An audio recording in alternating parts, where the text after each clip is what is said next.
Sudden change of weather this afternoon catches some residents off guard. G7 statement fails to mention one China policy and China issues strong objection. Mass protests in South Korea by supporters and opponents of Yoon Suk-yeol.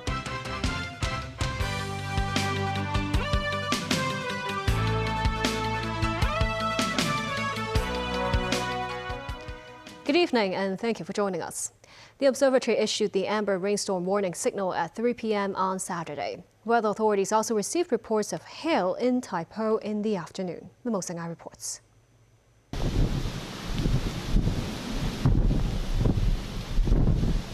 A strong gust of wind and the central promenade. Many people were unprepared for the sudden change of weather as they ran to take shelter.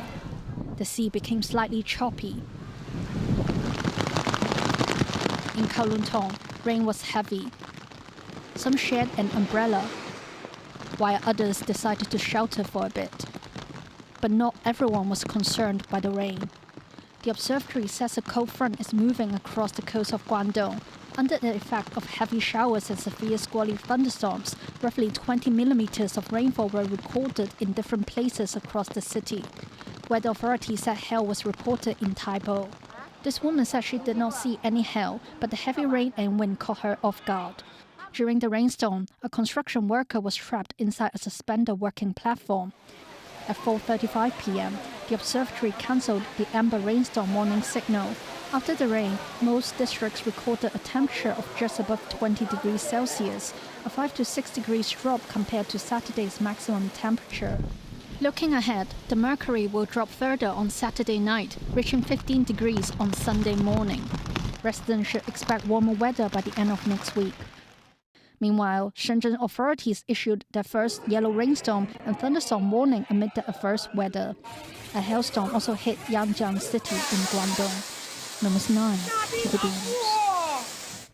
Secretary for Labor and Welfare Chris Sun today said adjustments to the $2 fare concession scheme can save the government about $680 million a year.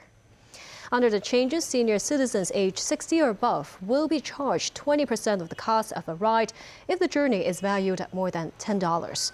The Zhouyu card's real name system has now been enforced for 3 months. And Chris Sun, Secretary for Labor and Welfare, said during the period, 34% of senior citizens who took long-haul journeys were aged between 60 and 64. Meanwhile, people aged 65 or above who are long-haul riders accounted for 17% of those who took long-haul journeys.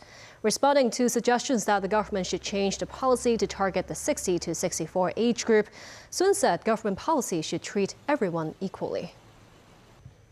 Financial Secretary Paul Chan said artificial intelligence is a key industry in Hong Kong. Authorities will invite more technology companies to collaborate with local schools by offering more training. The finance chief joined in with an educational program by Tencent, which announced the establishment of the We Tech Academy in Hong Kong. The academy will distribute free programming and AI learning tools, online programs, and internship opportunities to help nurture young AI talent. In a speech, the financial secretary said artificial intelligence is core to boosting new quality productive forces. He says some technology entrepreneurs will be invited to schools to share their experiences, including how to start a business. Meanwhile, they will also be welcome to provide schools with resources on programming and AI learning so that students can get hands-on experience. A joint statement issued by foreign ministers at the conclusion of the Group of 7 meeting portrayed a tougher stance on China and made no mention of pursuing a one China policy. The Chinese embassy in Canada said the statement was filled with sinister anti-China intentions and lodged stern representations with Ottawa. The G7 diplomats also agreed on a joint statement expressing support for Ukraine and a U.S. ceasefire proposal. Now Speaker Rim with more. In November, a statement released by G7 foreign ministers after a meeting in Italy said there was no change in the bloc's position on the One China policy. But no such mention of the One China policy this time in Namalbi, Quebec, Canada. Neither did it reference constructive and stable relations with China, nor the importance of direct engagement to express concerns and manage differences.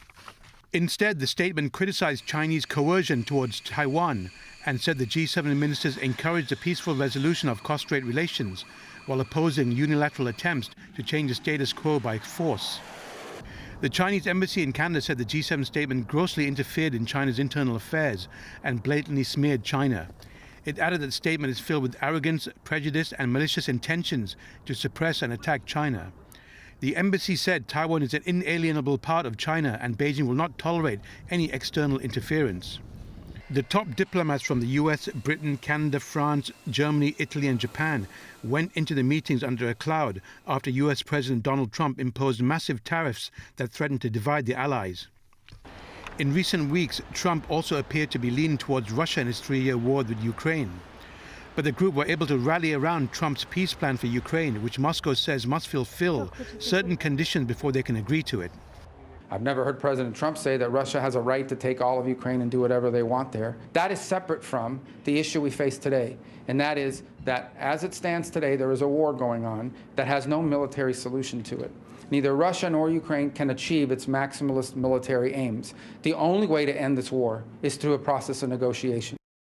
All G7 countries are affected by US tariffs, none more so than host Canada, which faces 25% levies on steel and aluminium.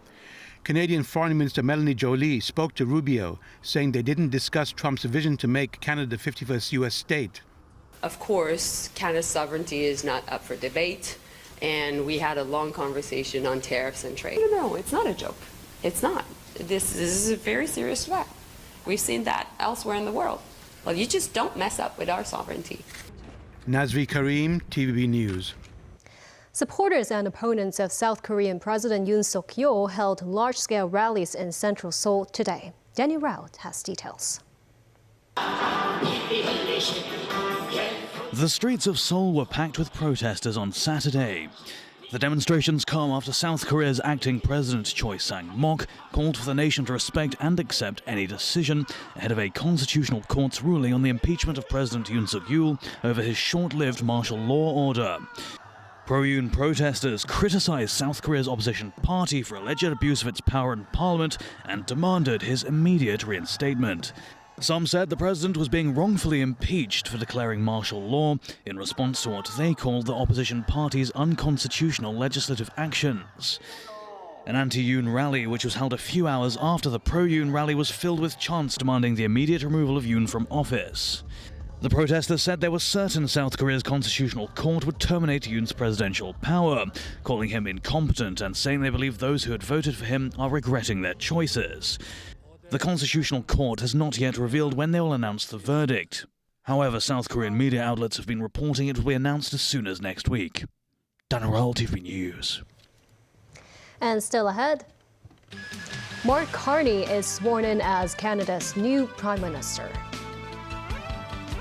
AI robots visits a Hong Kong shopping mall.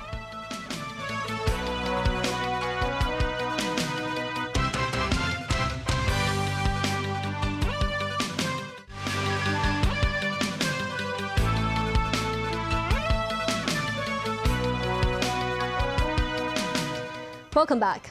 Former Governor of the Bank of England, Mark Carney, was sworn in as Canada's new Prime Minister on Friday. Carney enters the fray at a chaotic time, with Ottawa embroiled in a trade war with U.S. President Donald Trump, who has also talked about making Canada the 51st U.S. state. Nasri Karim with more. For the first time in 9 years and 24th overall, a new Canadian Prime Minister is being sworn in. I, Mark Carney, do solemnly and sincerely promise and swear that I will truly and faithfully, and to the best of my skill and knowledge, execute the powers and trust reposed in me as Prime Minister. The 59-year-old is the first Prime Minister who is without an established political career, but his country is relying on his experience and skills in economics and finance as the former Canadian British Central Bank chief to take on Donald Trump and his tariffs. He replaces Justin Trudeau, who resigned in January but remained in power until the ruling Liberal Party chose a new leader. Carney said he was ready to meet Trump if the US leader shows respect for Canadian sovereignty, hoping to take a common approach on trade. I look forward to speaking with President Trump. Just to be clear, we respect the United States. We respect President Trump. President Trump has put some very important issues at the top of his agenda. We understand the importance President Trump places on American workers and American jobs. We want him and his administration to understand the importance we put on Canadian workers and Canadian jobs. And we will look for avenues to work together so that both objectives are met. Trump put 25% tariffs on Canada's steel and aluminium, and is threatening sweeping tariffs on all Canadian products on April 2nd. The surge in Canadian nationalism has bolstered the Liberal Party's chances in a parliamentary election expected within days or weeks. Pierre Poilievre, leader of the opposition Conservative Party, congratulated Carney but also urged Canadians not to give the Liberals a fourth mandate, saying nothing has changed from Trudeau's time. Today, Liberals are trying to trick Canadians into electing them for a fourth term in power with a cabinet that is 87% the same as Trudeau's cabinet. 100% of today's Liberal cabinet were in Justin Trudeau's Liberal caucus. These same Liberal MPs voted to hike the carbon tax, double the debt, double food bank lineups, and double housing costs. Nazri Karim, TVB News. A shopping mall in Kwun Tong introduced AI robots to give performances and interact with customers. A representative of the mall said she hopes the AI robots can enhance the customer's shopping experience. Samantha Lee takes a closer look. Shoppers retreated to something you don't see in a shopping mall every day. A dance featuring more than 50 mini robots, which were developed by mainland technology companies. Each robot is 40 centimeters tall and equipped with advanced computer server. They were able to perform difficult movements. Bending backwards is no problem. To celebrate the 20th anniversary of a shopping mall in Kwun Tong, an AI robot dancing show will be performed in the mall at different time slots during this weekend.